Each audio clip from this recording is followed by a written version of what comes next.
And welcome back to Across the Board with Ian the Colonel here on hawkradio.org and acrosstheboardradio.com. And today is an extra special day. I think we have the best guest in the entire world, best musicians, actors, authors, etc. But today is just one of those love days like today. One of the greatest drummers in rock, jazz, pretty much you name the genre, has got to be Cindy Blackman Santana, and she is with us right now. Cindy, welcome to the show. Hi, and thank you so much for having me. Thank you so much for the time. And introducing our special co-host for the day. The Colonel is not available for this interview, so we have filling in a regular listener to the show, big fan of the show, and big fan of Cindy Blackman Santana, Ocean. Ocean, welcome to the show. Thank you for having me. Absolutely, man. So let's go ahead and get into this. Cindy, again, just by far one of my favorite drummers of all time, and I think in the music world, you stand out above just as an elite drummer in both genres, both rock and jazz. I know you come from a musical background. How did that influence? Were you sort of pushed into being a musician, or did it just feel natural to you? Not pushed into it at all, actually. Mm-hmm. It was something that I felt a love for when I was a toddler. So I was so young that, there was no push from any outside sources, and from myself, it was just some kind of pure love that I felt, not knowing why, but certainly being drawn to music, and specifically being drawn to the drums. And I understand the first time you saw a set of drums, you were a kid, you sat down at them, and it just felt natural to you. What did that, I guess, explain that experience? Oh, it was so exciting. I saw the drums, and I snuck on them. They weren't mine, so I just kind of snuck on the drums, and I got in a little trouble for it, but I didn't care. It was exhilarating to me, and I never forgot that feeling. And so I begged and badgered and pestered and persisted with my parents to get drums for me. And finally they saw that I was consistently asking, and that I was very serious, so they obliged. And you got in trouble for it, but I assume whoever that was, they're okay with it now. Certainly worked out in the long run. I think they're okay with it now. Yeah. I would imagine, yeah. Ocean, go ahead. You have a question? Yes. First off, I wanted to say, Cindy, I had an opportunity to actually see you perform with, of course, Lenny Kravitz on tour a few years back, and, just phenomenal, and that opened the window for me to want to explore and know if there was anything that you had put out. And upon doing that, I came across the album Oracle, which is one of my all-time favorites. Wow, and, thank you. Absolutely.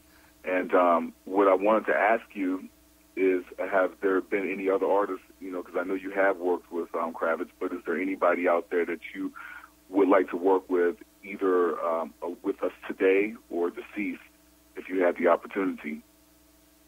Good question. Oh, absolutely.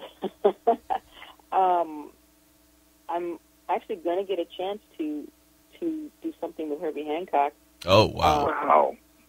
Yeah, this summer in August, and I've been so influenced by Herbie and such a fan of his, and it's always been a dream of mine to play with him. So this summer at Playboy Jazz Festival, and Wayne Shorter as well, and then I'll be playing with both of them on this concert, along with my husband Carlos, who's going to join us for a couple of tunes as well. It's going to be a symphony, and it's a concert for peace, for world peace, and so it's a beautiful event that's going to take place, and it'll be the culmination of being able to play for and give energy to something that's positive for everyone, but also to fulfill a dream for myself. So that's certainly one that's scheduled anyway to come true, and I'm very much looking forward to that. I've always dreamt of playing with Miles Davis, so that would have been my supreme person to work with, and I would have loved to have been able to play with John Coltrane. Jimi Hendrix I would have loved to have played with, and there's just a bunch of people. I wish I could have played with Billie Holiday. Just some brushes behind her, when she sang one of those beautiful ballads, that would have been glorious. And Sarah Vaughan with that beautiful, sultry, yet silky voice, I would have loved to have been able to, experience playing with her as well. Cindy, that actually brings up an interesting question in my mind. You talk about how you learned from jazz in the beginning and how that breeds creativity in a musician. And I'm actually learning both guitar and bass now, and my teacher is starting me out with jazz and blues as well. And the same deal, saying you've got to learn when to play the notes and when not to play notes and play in between and everything. And I think that's a fantastic launching point. But if you obviously you can't play with those that we've lost, Miles Davis, Billie Holiday. What would be the difference between playing with them live if they were around, or playing drums and then having it mixed into a track? What is that? Do you get a more creative vibe if you had Billie Holiday in front of you, if you had Miles Davis riffing in front of you? Well, the thing is, you can experience something from doing that, from playing with a record. Okay. You can experience everything that you can experience as a listener. However, when you play with the person live, not only do you get the texture and the real essence of the feel, but you get the interaction. So, and you have the, when you're playing intricate music, such as creative music, which is what these musicians were playing when they were playing jazz music. Or Miles was creative in any music that he played.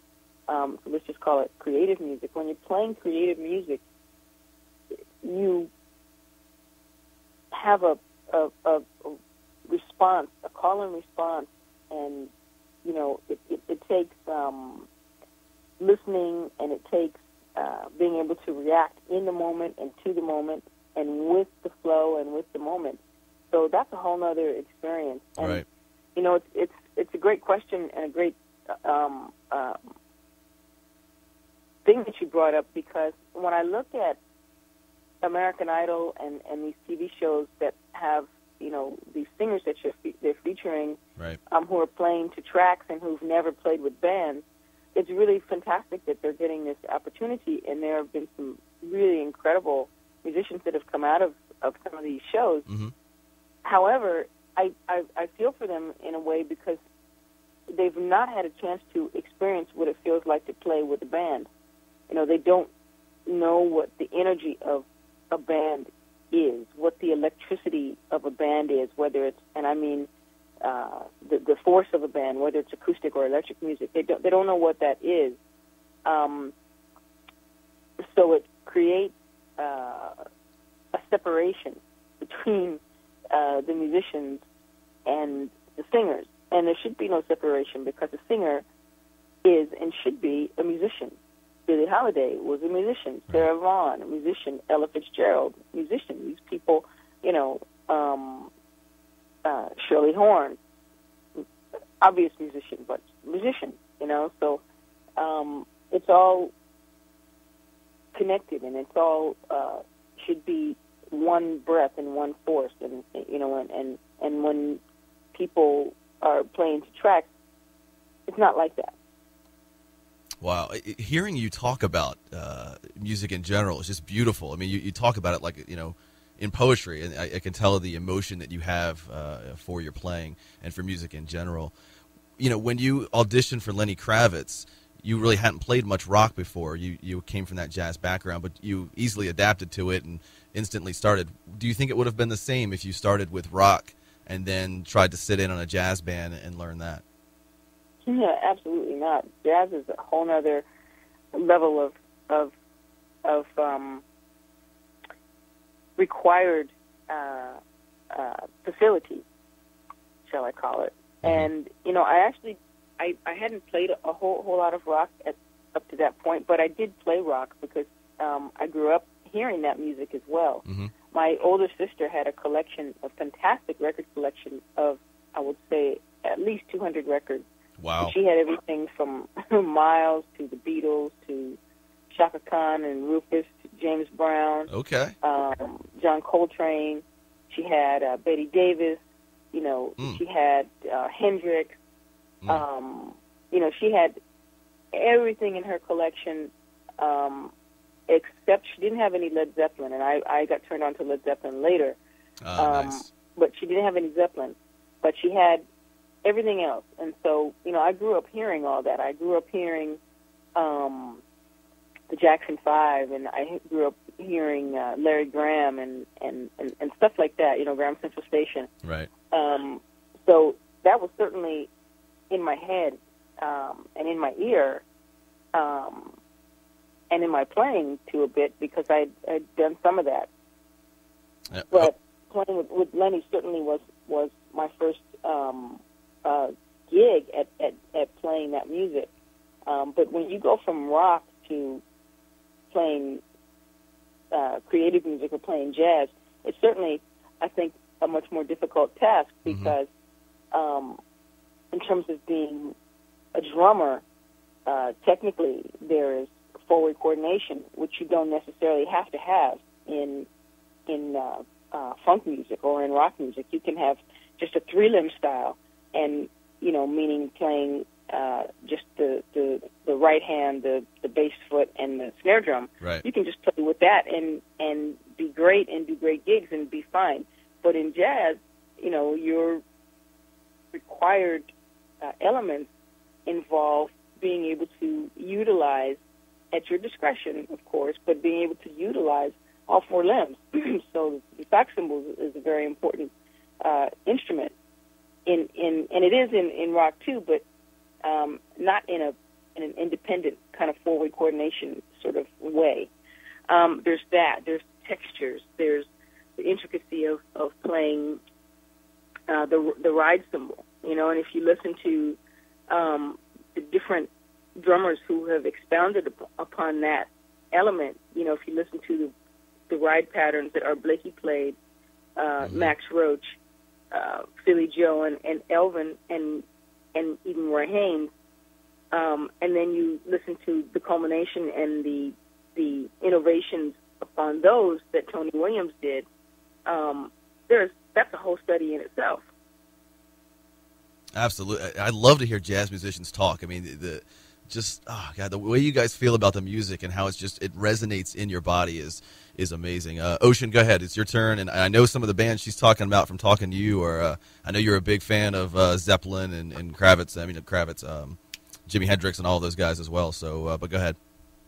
Well, one thing, Cindy, is I appreciate the fact that you never shied away from allowing your drum to be heard. I know in jazz sometimes it could be played at a softer tone and a softer texture, and that's one thing that really stood out to me about you, is the fact that you didn't have a problem letting your sound be heard like a Bonham would, But I wanted to ask you your experience in recording Another Lifetime, absolute nod of the hat to Tony Williams. I wanted to ask you what your experience was like just recording that. That was a lot of fun, and I got a lot of joy and pleasure out of doing that. My only kind of, if I can say, regret, and I don't feel bad about it, but my only thought that I really wish could have happened was that I could have had more time to spend with the musicians prior to recording, because there were other songs that I wanted to play that were much more intricate, that would have taken more time just to get together. Other than that, I'm really pretty happy with the outcome and with the exuberance that I felt from the other musicians who joined with me and who helped me with orchestrating this kind of tribute that we were doing to the most incredible musician, and one of the most innovative musicians that ever walked the earth, and that's Tony Williams. It was very emotional for me because I felt very close to Tony because he was my hero, you know, and I really took and got and get so much from his direction, his exuberance. And, you know, you talk about the drums being heard.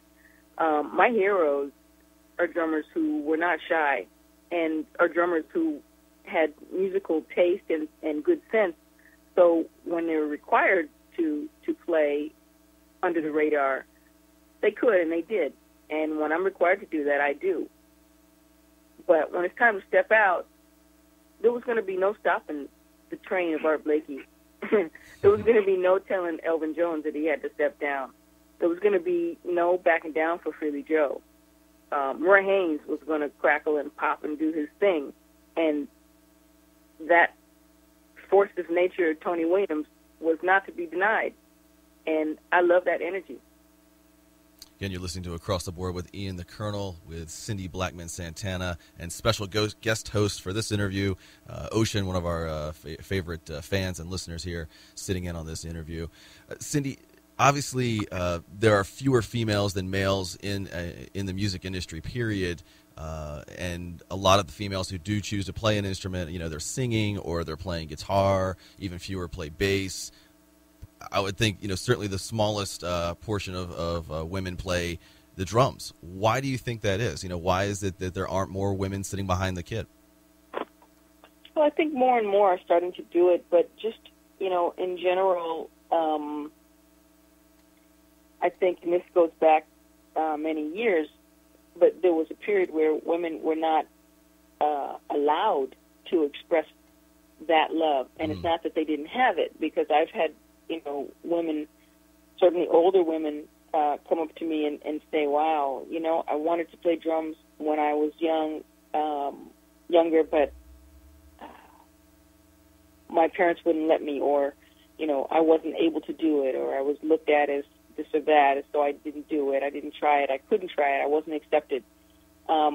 Fortunately, times have changed and still are changing. But for me, again, I learned, or not learned, but I felt a love for drums when I was too young to know that that was something that I wasn't supposed to do. So for me, you know, I didn't have that feeling. And fortunately, I didn't feel that from my parents, you know, from my immediate circle when I wanted to play drums. And my parents only said to me, well, drums are expensive and they're loud, and so we don't know if we're going to let you do that. But they never said that it was because I was a girl. And I didn't hear any comments like that until I started playing professionally, and I did my first professional gigs when I was 13, and I heard comments then.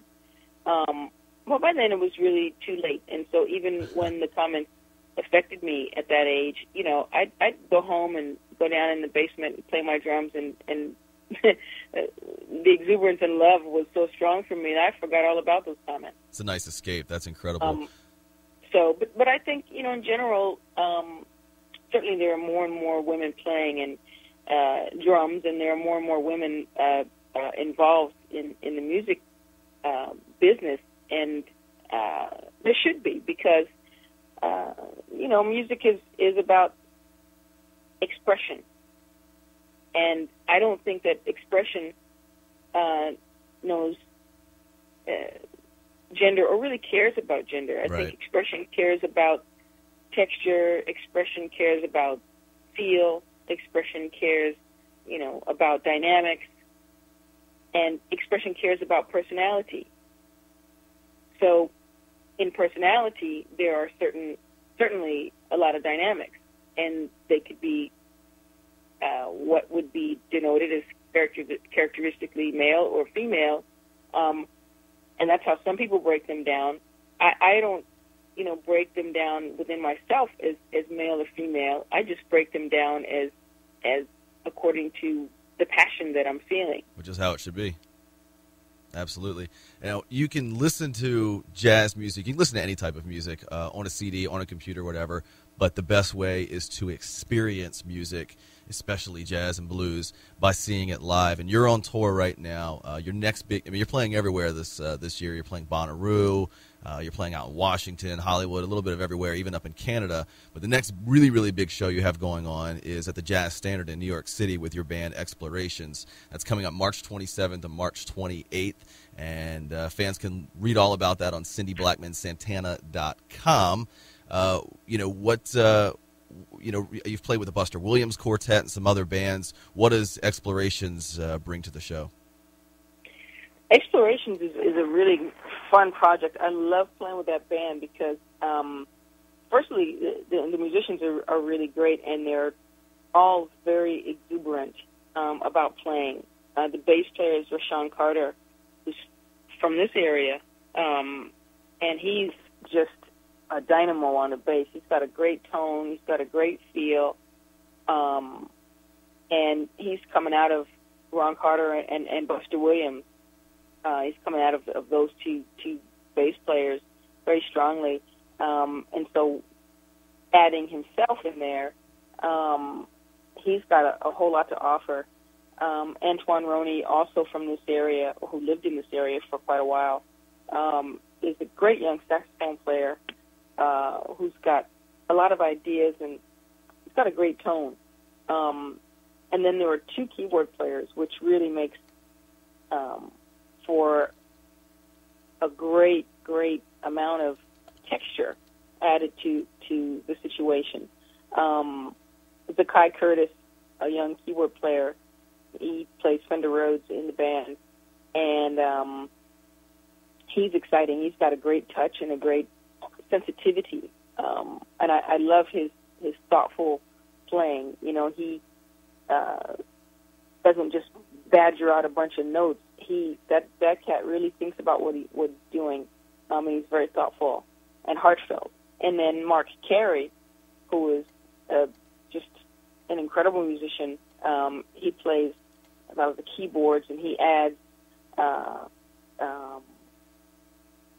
some really cool elements in terms of, like, he's got a lot of, outside of his playing, because he takes great solos and he's a great comper, but, you know, he adds some other textures sound-wise, and then, you know, he adds these speeches and spoken word stuff over top of some of the things that we're doing. Mm-hmm. So I'm really excited about that band, and I can't wait for those gigs. That's going to be great at the Standard, and the Standard is it's actually become my favorite place to play in New York.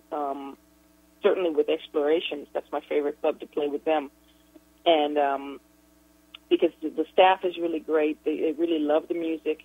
The setup down there is really cool. I like the stage. The room is a nice-sized room, and it's got a pretty good sound in there. So it makes for a really fun set.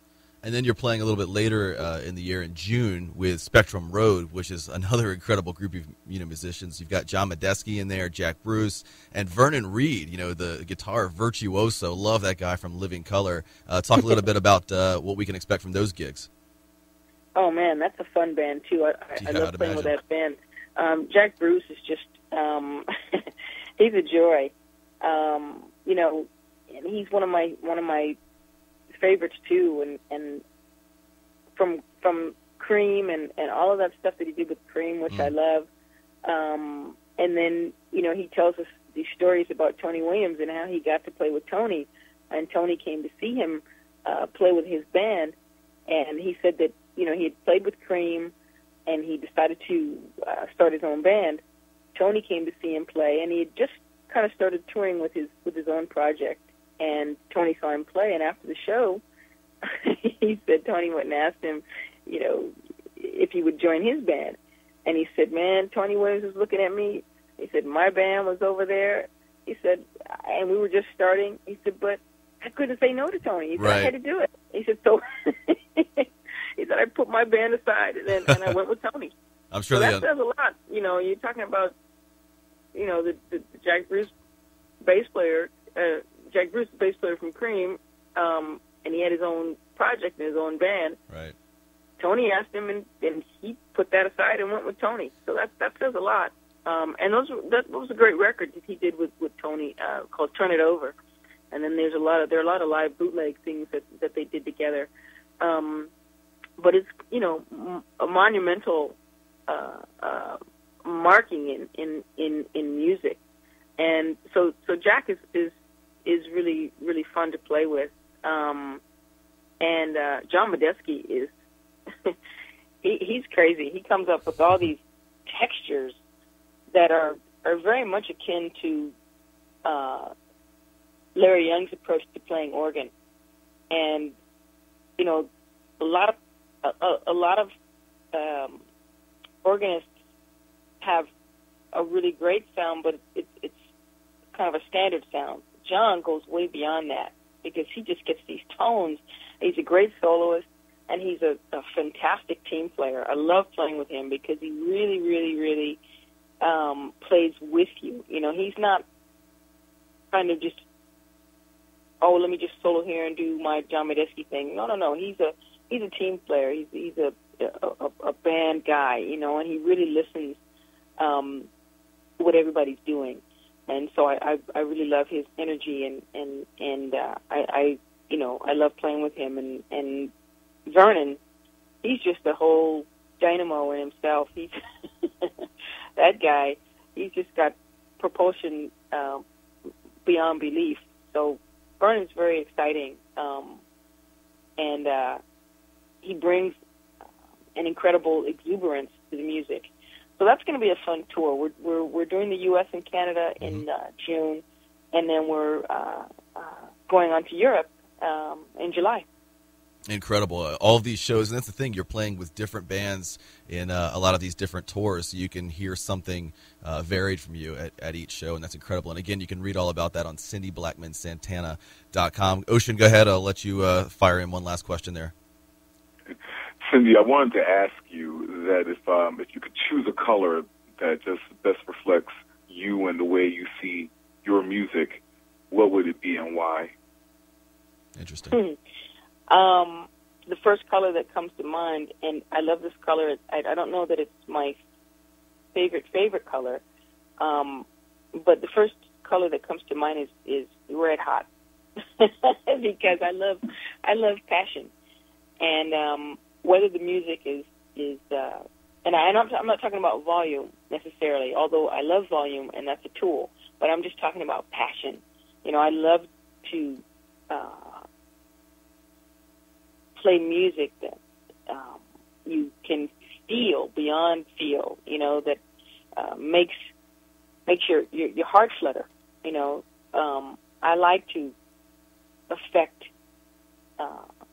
people and myself in the heart, and I like to make people feel something. So that is the first color that comes to mind, like a red hot red. Outstanding. That's an interesting question, Ocean. I like that. Yeah, that's very interesting. And I just want to say that, it's still kind of in the works, but and it'll be on my website if it does happen. But my electric group, Another Lifetime, might be doing a tour, a West Coast tour in August. Okay. So we're working on that now. I'm not sure if it's going to happen, so it's not 100% yet, but we'll see that may happen. Nice little possible scoop there. Then I like that. And Cindy, if you knew the world was going to be over in 5 to 10 to 15 minutes, what is the last song that you want to hear or perform, yours or anybody else's? But the last musical notes in your life, what would you want those to be? Oh my goodness, that's a beautiful question. Why, thank you. Wow, I think the last song that I would want to hear would be Miles Davis playing Blue and Green. Good call. And then if you were to perform something? If I were to perform something... Yeah, what was the last thing you would want to feel? The last thing I'd want to feel would be...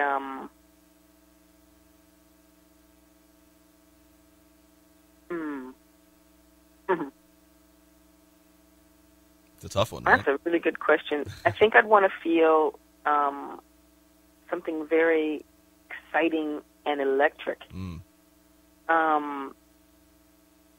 So I'd have to say, I think I'd want to feel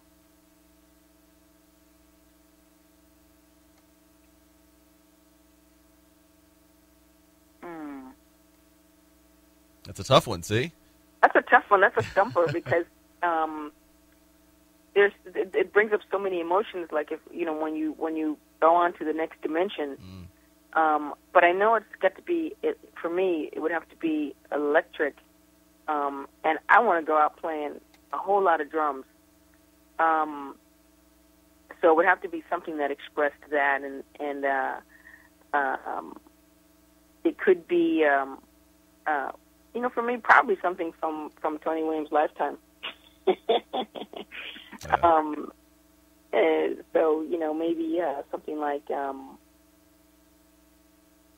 See.